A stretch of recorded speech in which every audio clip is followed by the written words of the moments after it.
Our chickens, I can guarantee that when I've had a really bad night, I can come out here and I can go out to the hen house and there will be shellless eggs, which is premature eggs, so they actually lay, which looks like somebody's cracked an egg into the centre of their nest.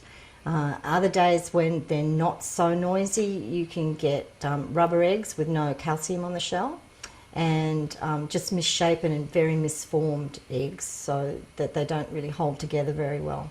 I've been keeping chickens probably on and off for 30 years, and I'd never ever seen a shellless egg in all of that time.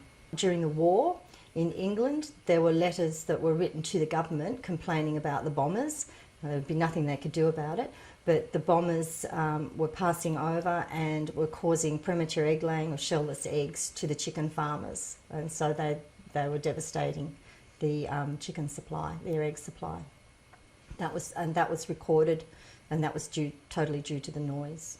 With the animals, especially the cattle, I have red poles here, which are normally a very placid breed, and after probably 3 months of full operation of the wind farm, those cattle that were timid actually became aggressive to the point that one actually knocked me to the ground.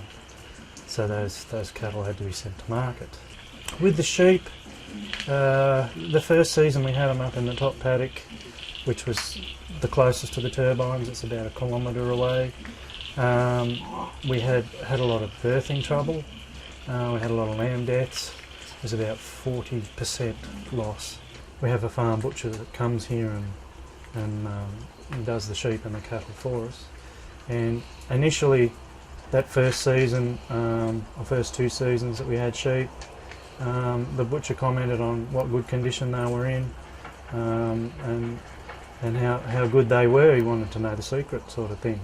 But the last couple of times he's noticed spots in the liver, which he said can be caused from stress. So there used to be a large number of bats when we first moved in here. The summer times when I'd be out and about.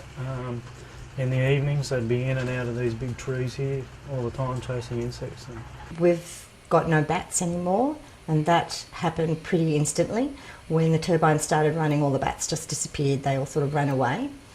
I'm all for alternate energies, but I'm beginning to feel that this one certainly isn't a way to go.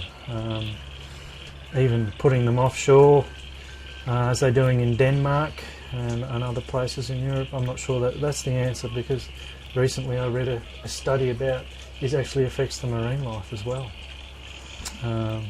So maybe we should be just looking in other areas altogether, solar, geothermal, whatever else they can come up with.